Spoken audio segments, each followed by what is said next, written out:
Michel Redon, bonjour. Bonjour. Une première question plutôt simple pour commencer. Qui êtes-vous? Et je suis économiste de formation. J'ai travaillé dans une institution financière. Ma motivation pour écrire ce livre est pédagogique. J'ai enseigné à HEC pendant 2 ans. J'ai aussi écrit 2 livres dans le passé avec Denis Bénard. Un conseil sur la Banque de France et un livre sur la monnaie et la politique monétaire pour les étudiants. Alors, la seconde question sera dans la droite ligne de la première, mais pourquoi un livre sur la présidence Hollande? Alors, pourquoi un livre sur la présidence Hollande? Je pense que le discours présidentiel ou la politique n'est pas fondée uniquement sur les discours. Il faut analyser les résultats, les faits. Donc ce livre a pour objectif de décrypter, de démystifier le discours politique, d'éclairer le lecteur sur justement les écarts ou ce qu'il peut y avoir comme écart entre discours et résultats. Et puis deuxièmement, je crois que dans le monde aujourd'hui, dans le flot ininterrompu et très abondant d'informations, il est essentiel de prendre du recul et d'essayer de faire le tri entre les informations et d'essayer d'en dégager les grandes orientations. Et pourquoi avoir sous-titré votre livre L'équilibriste? Alors l'équilibriste parce que François Hollande s'est mis dans une situation instable, tout simplement parce qu'il a engagé une politique qui est tout à fait contraire aux objectifs qu'il s'était fixés pendant la campagne électorale. Donc de ce fait, il a complètement désorienté son électorat et il a fracturé la majorité qui le soutenait. Donc il est obligé, pour engager sa politique, pour la réaliser, il est obligé de faire le grand écart, si on peut dire, entre la gauche idéaliste et puis la gauche réaliste, entre les socialistes et le monde de l'entreprise. Donc finalement il fait des compromis, et les compromis sont des sources en l'occurrence de confusion. Et ils rendent, me semble-t-il, la politique actuelle absolument confuse et illisible. Mais de manière plus générale, François Hollande est un homme de compromis, c'est un homme de consensus, donc il ne veut pas non plus, comment dirais-je, altérer son image de personnage qui essaie de réconcilier les partis, même si elles sont en profonde contradiction. Donc en plus, on peut dire que François Hollande a un caractère assez solitaire et hésitant. Et donc tous ces éléments font qu'aujourd'hui, c'est vrai qu'il cherche absolument l'équilibre et le compromis, et que je pense que ce n'est pas tout à fait ce qu'il faudrait à notre pays pour l'engager dans des réformes absolument nécessaires et qui sont assumées devant l'opinion. Comment s'articule votre livre? Donc le livre s'articule en 11 chapitres, de manière pédagogique et critique.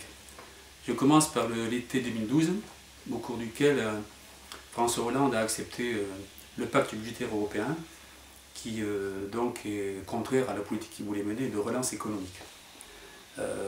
Et puis également ensuite je passe en revue un certain nombre de domaines politiques, donc la politique industrielle, la politique en faveur des entreprises, la politique de l'énergie, la transition énergétique qui tarde à se mettre en place, la question sociale au travers du logement, de l'emploi, de la santé, de l'éducation, les réformes institutionnelles qui sont pratiquement toutes, en grande partie reportées ou annulées, et je termine par les réformes de société.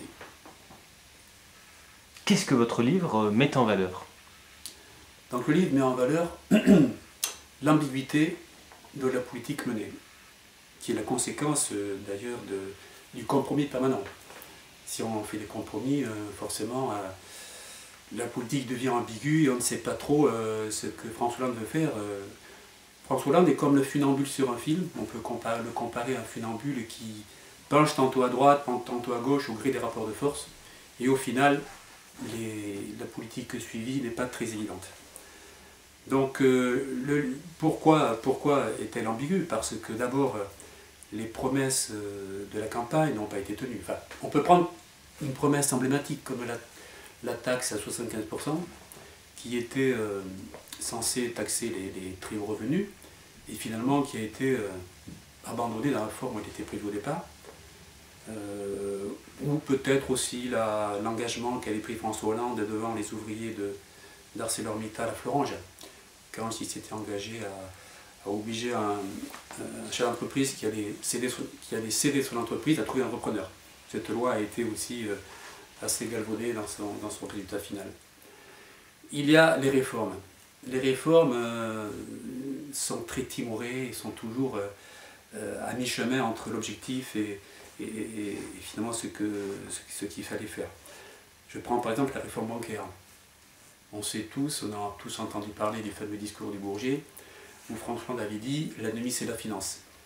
Donc la réforme bancaire était censée comment dirais-je, trouver une réponse à cet engagement, à ce constat. Au final, cette réforme a été complètement vidée de sa substance, puisque les banques n'ont pas du tout été modifiées dans leur comportement. On a toujours une banque universelle qui fait toutes les opérations, aussi bien opérations classiques, crédit dépôt, que les opérations de marché. La réforme pénale, également, qui au départ était censée mettre en place la probation, qui était une mesure tout à fait nouvelle. Au final, la prison est toujours là, et dont la réforme est un compromis entre les idées au départ assez généreuses, assez révolutionnaires d'ailleurs en France, et puis finalement le constat que la prison reste néanmoins en place, tout ça parce que les Français sont assez attachés à la prison finalement. Donc c'est un compromis entre deux tendances. Pourquoi la relance de l'économie française actuelle est un échec? Donc il est un échec pour deux raisons, ou trois raisons. La première, c'est que, comme je le disais tout à l'heure, je le rappelais tout à l'heure, François Hollande n'a pas pu obtenir de ses partenaires européens que l'Europe mette en place une politique de relance, puisqu'il a accepté le pacte budgétaire européen, qui est au contraire une politique restrictive et qui pèse sur les budgets. Donc, pour bien évidemment peser sur les budgets, ça veut dire qu'on ralentit la dépense publique. Donc ça, c'est une première raison. La deuxième raison, c'est que la politique, le cap libéral, engagé par François Hollande assez tôt, dès l'automne 2012, suite au rapport Gallois, il a mis en place ce qu'on appelait le crédit impôt compétitivité. Donc il fait une politique dite de l'offre, qui vise à développer les moyens des entreprises pour investir et pour embaucher. Seulement cette politique n'a pas été assez poussée, et donc elle a été très étalée dans le temps, puisqu'elle a commencé à se développer qu'en 2014, avec le crédit d'impôt, 2014.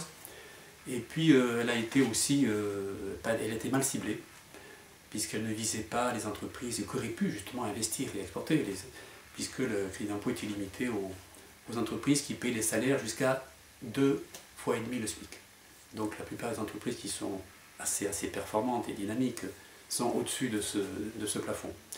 Et puis il y a eu les hausses d'impôts. Dès 2012-2013, il y a eu des hausses d'impôts massives, donc les entreprises ont été exsangues.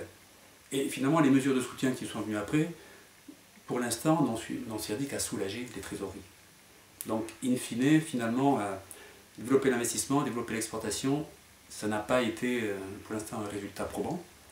Peut-être que ça va changer, puisque bon, depuis que mon bouquin a été écrit, les choses ont un peu changé d'ailleurs, puisque l'euro s'affaiblit, ça peut être effectivement un stimulant pour l'exportation. Que retenir en conclusion? En conclusion, je pense qu'il faut un peu... Moi, j'ai retenu dans mon livre l'isolement et l'impuissance. L'isolement au niveau intérieur, puisque François Hollande s'est coupé de son électorat, qui n'a pas compris ces mesures, et également il a entraîné une fracture de la majorité. Donc il est relativement isolé. Bon, jusqu'à présent, il a réussi à convaincre sa majorité, enfin une majorité pour faire voter les lois, mais c'est quand même, l'équilibre est quand même assez instable. Et puis au niveau extérieur, François Hollande est également isolé.